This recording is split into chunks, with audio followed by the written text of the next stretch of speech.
we need to talk seriously while we're talking about violence and police brutality and profiling of minorities, not only in the state of Arizona, but throughout the entire United States. We are worried.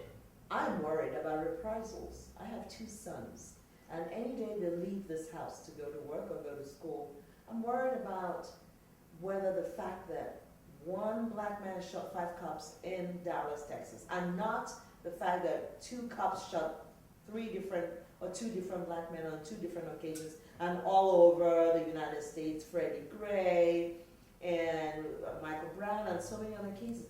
How are we going to deal with reprisals? Are we afraid to step outside? Are we afraid to discuss with our white neighbors? Tell me what your opinion is, and where do you come in? I don't think right now. Remember, we didn't start the fight. That's correct. They brought the fight to us. Yes.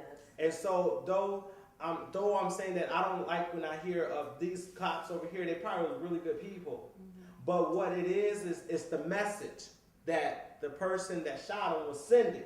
Right. We're not going to put up with this no longer. We're tired of being oppressed. Yes. We're tired of being beat down. Mm-hmm. We're tired of us going to jail for no reason. Just like the young lady, Philando Castilla, Diamond Reynolds is her name. She actually, when her boyfriend was shot in the car with their daughter in the back seat, she literally went from, if you watch the Facebook Live video, she literally gets pulled out of the car. They arrest her. They put her in the back of her car. This is for a alleged broken tail light.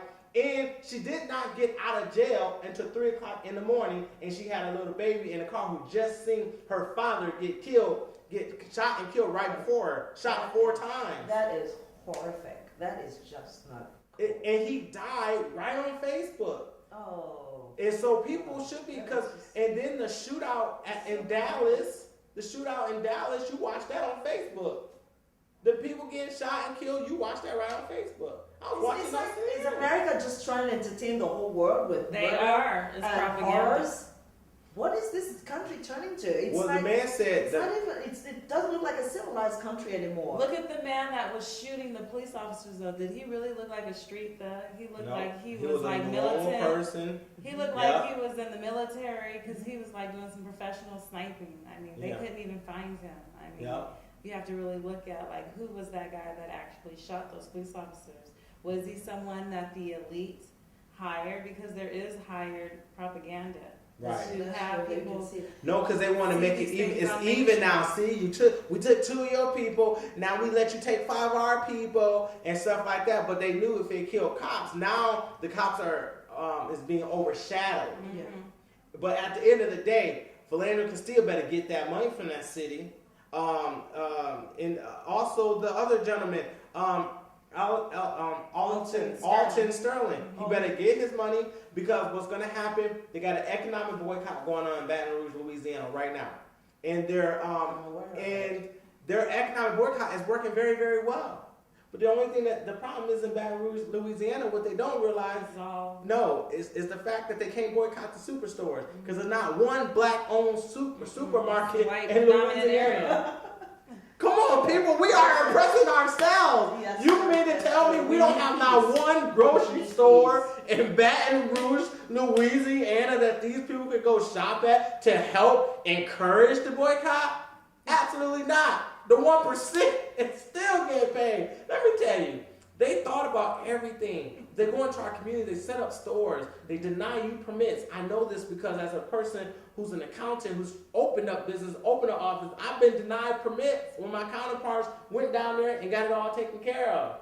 So are we worried about that? I mean, people should be worried about us coming back. We're tired of it. I mean, enough is enough, and I feel bad that they're cops, but geez, enough is enough. Yeah, so the black community has had enough of cops pulling people over for no reason and shooting them, unarmed men, especially ones with wheelchairs. Our sons and our daughters. We're tired of it. The daughters. Remember Sandra Brown? Was it she called Sandra? Sandra Brown. Yes. Mm-hmm. All of a sudden, she got pulled over for one reason or the other, and then the next thing she died 3 days later in jail. That is just unbelievable. How much more can we take? How low can America go? So are we afraid of reprisals? Are we afraid to walk into Walmart and say, oh, these white people might do this or that. No, you should not be. You should keep living your life because the system is going to remain the same. And if you go hiding behind closed doors, the world's going to keep on going on. It's a cold world. It's a cold world, and I think that you shouldn't live your life in fear.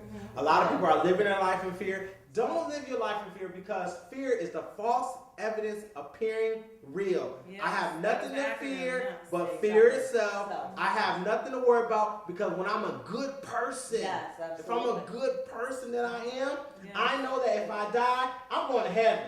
You know, I know if I die, I'm going to heaven. So if I'm a good person and someone takes me out, guess what? It was time for me to go. Martin Luther King was a good person. Yes. Malcolm X was a And good he was person. not. Martin Luther King was not afraid to die. No, he wasn't. He But did not Malcolm X want was a to. good person. And who did he get killed from? His own people killed him. Yeah. We killed him. Do you understand what I'm saying? So we have to understand the agendas of the 1%. We keep thinking that it's not, the orders come from the top down. And do I think that there was probably the 1% behind the killing death? Absolutely. Stop looking at it like from a standpoint of, oh, this black person killed this white person. Right. This is the 1% saying, we're giving you guys this, we've allowed you to kill our people, and things like that. And I was watching an interview of a black man when he was on MSNBC. And he was talking about that because he was down in Dallas, and he was saying that they started saying F the police. Now, if you guys know, that's when Compton, straight out of Compton, I can't, what's the gentleman? Ice Cube and Dr. Dre. Dr. Dre, their group, they came out, NAA, yes. NAA is from Detroit, right? No, No, that's from it's Compton. LA. He's from LA. Negroes with attitude. Yeah. No, it was niggas with attitude. That's what he said. He said niggas with attitude. We gotta call it we what can it say is. the N-word, okay? We're staying positive with Lynda, but we can say the N-word. That was the name of their group, and they had a song called F the Police. Yes, and yes. the man said when he was down there in Dallas, he said they started singing F the Police, F the Police. And let me tell you, when I listened to the commentary, they said, how in the world did this one black man organize the perfect spot and get the higher angle and get sniped in the right place? Someone had to teach them how to do that. Yeah. Who taught him how to go up there on the road? Because if he was that good, he should have played in the movie American Sniper. He should have been in the military. And they showed video footage of how he was like going combat with a police officer, and they showed how his tactics were. That's something you see on a video game. Come on, see That's right. Who right. taught- The who video taught him? games are so violent. does he have a military background? Where's his military background at? Did he Why get we don't hired know about his military as an background? informant? But listen, why we don't know about his military background if we're watching him like this is straight up out of a movie? Right. How come we don't know nothing about his past?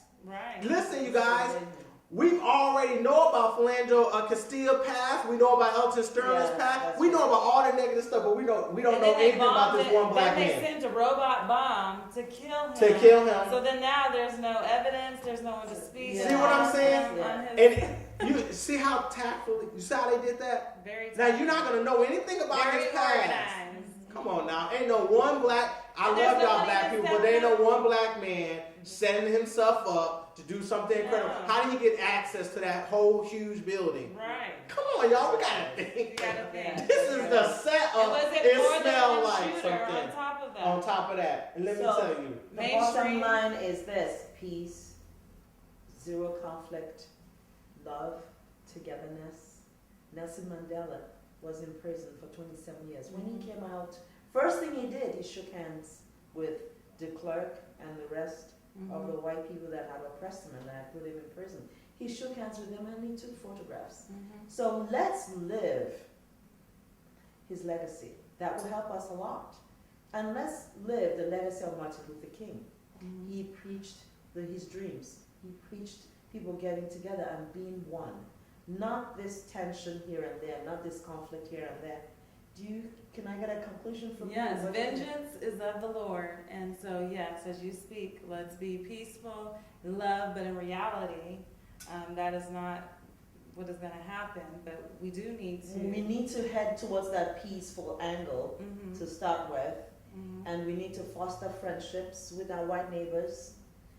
And I'm moving away from the white neighborhood now. To people, foster good relationships with people. With people generally. Of all kinds, of all I'm afraid of genres. reprisals, so I'm gonna get away from the white neighborhood. But I love all my white neighbors. But I'm going down to Tuki with him, and so I'm You're gonna gonna be around more white neighborhoods. I got a more white neighborhood for you right in my neighborhood. So. There's no getting away from You're not gonna get around it, okay? It's only 3% But- black in Arizona, so you're gonna be hit no matter where you go. Oh, Yeah, you need to go move to Detroit But I'm or looking Chicago. for peace. Where should I go? Detroit, Chicago, No, or not there. Baltimore, Maryland? Even though there's a storm, there should still be peace within you. Thank That's you. where it Thank starts you. from within So you. peace within me will be okay. All right, then I've been corrected. So not to run away from a white neighborhood, moving over to black neighborhoods, just have peace Yes. in my heart. So what's your conclusion? I believe there's nothing new underneath the sun. This violence that you see is more openly aware because the Bible is very clear in the last days there's going to be wars and rumors of wars. This is end time prophecy.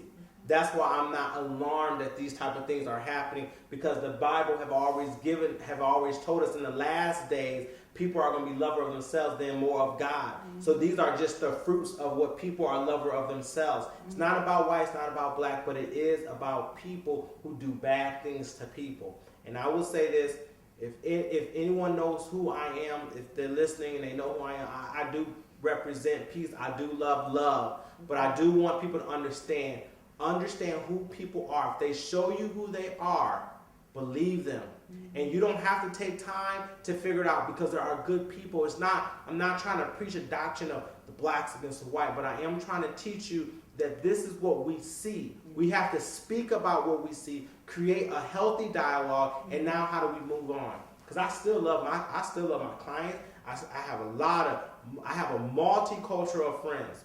But you have to know who you are, and you got to know who that person is, because there's bad black people too. Yes, Okay? Yes. There's bad people in your race too.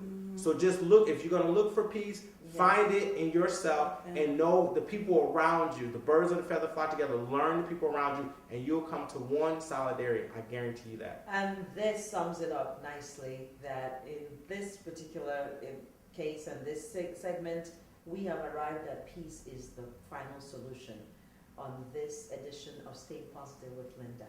And I thank you for watching.